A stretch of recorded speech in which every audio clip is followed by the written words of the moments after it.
Hello everyone, this is Dr. Sagar Chaudhary and I am here to talk to both my patients also and my community people, that is dental practitioners also, especially the new ones. मैंने notice किया है कि इस time पे आप दोनों ही नए dental practitioner, सब नहीं बट कुछ शायद, बहुत ज़्यादा मेडिसिन लिख रहे हैं और पेशेंट्स भी बहुत ज़्यादा मेडिसिन खा रहे हैं, अपने आप भी खा रहे हैं। सबसे पहले बात करूंगा अपनी कम्युनिटी से, डेंटल प्रैक्टिशनर्स से।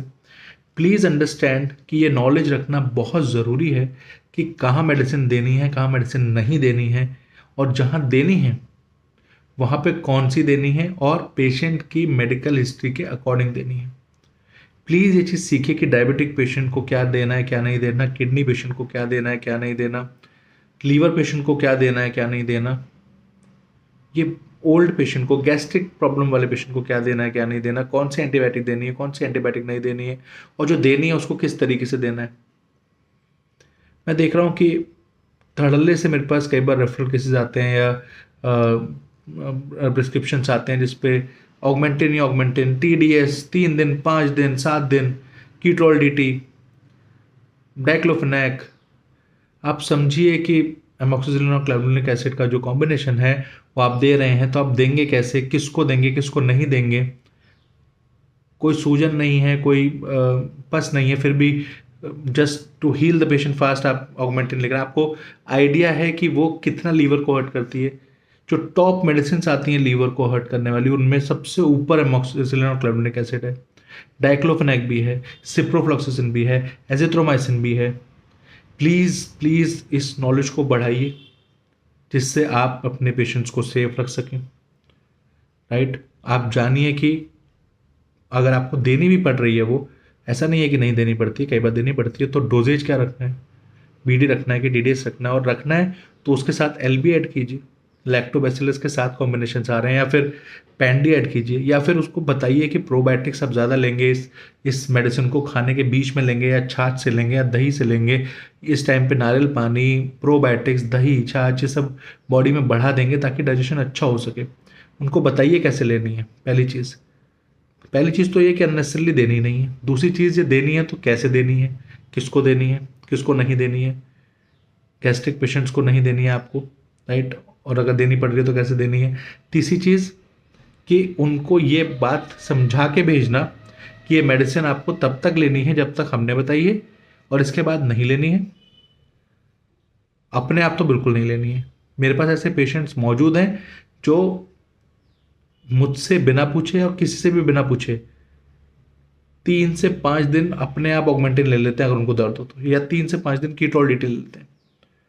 उनको आइडिया ही नहीं है कि कितना उनको परेशानी हो सकती है। तो ये आपकी भी जिम्मेदारी है कि पेशेंट को ये बताएं कि ये मेडिसिन हमने आप लिख दिए, पेन किलर लिख दिए, एंटीबायोटिक लिख दिए, मगर इसकी वापस ज़रूरत अगर पड़ती है तो आप हमसे पूछ के लेंगे। कई पेशेंट्स आते हैं कि हमने जो है सर वही मेडिसिन ले ली थी जो आपने पहले लिखी थी, पर आराम नहीं आया। तो मैं हैरान होता हूँ कि आपने बिना पूछे क्यों ले ली। तब से मैंने जिम्मेदारी बना ली अपनी कि मैं पेशेंट को जो भी मेडिसिन लिख के देता हूँ तो उनको बता के भेजता हूँ कि ये आप इन 3 दिन ही लेंगे, और इसके बाद अगर आपको कोई दिक्कत होती है तो आप मुझे बताएंगे, तब मेडिसिन लेंगे। कई पेशेंट्स ऐसे भी हैं जो मेडिकल स्टोर से ले लेते हैं अपने आप, वो भी गलत है। खैर, पेशेंट्स के बारे में अलग बात करेंगे, उनसे अलग से बात करूंगा मैं, बट पहले अभी मैं अपने कम्युनिटी के साथ बात करना चाहता हूँ। दूसरी चीज़ ये कि उनको ये चीज़ आप बताइए कि आपकी कोई हिस्ट्री है अगर, तो आपको बहुत अच्छे से मुझे बतानी पड़ेगी, और अगर वो नहीं बता रहे हैं तो आपको निकालनी पड़ेगी, वो हिस्ट्री निकलवानी पड़ेगी उनके मुंह से। कई पेशेंट्स ऐसे हैं जो आके आपको बताएंगे नहीं कि वो डायबिटिक है, वो बताएंगे ही नहीं कि वो लीवर इशू है। उनको लगता है कि शायद बस BP इशू बताना होता है, वो ये बताएंगे नहीं कि वो किस दवाई से एलर्जिक है। तो आप हर सवाल को पूछिए, आप पूछिए कि कोई ऐसी मेडिसिन या कोई ऐसी बीमारी तो नहीं है जो मुझे जाननी चाहिए, जो आपकी हिस्ट्री हो, जिसकी वजह से आप परेशान रहे हो। सिर्फ कार्डियक इशू ही नहीं जानना होता है, लीवर इशू रहा हो, कोई किडनी इशू रहा हो, कोई भी प्रॉब्लम रही हो जिसकी वजह से आप, कोई सर्जरी हुई हो, कोई आपका गॉल ब्लैडर का स्टोन रहा हो, या कोई किसी भी चीज़ की आपकी सर्जरी हुई हो, सारी बातें जाननी ज़रूरी हैं क्योंकि सारी बातें रिलेटेड होती हैं हमारी मेडिसिन से, राइट। तो इस बात को जानिए। और अब बात करता हूँ अपने पेशेंट से। प्लीज़ मेडिकल स्टोर से पूछ के मेडिसिन मत लीजिए। They are pharma people yes, but आप किस सिचुएशन में पहुंच जाएंगे उस वजह से, वो मेडिसिन आप किस कंडीशन में ले रहे हैं। कई पेशेंट्स ऐसे जिनको लीवर ट्रांसप्लांट तक कराना पड़ा इस वजह से, क्योंकि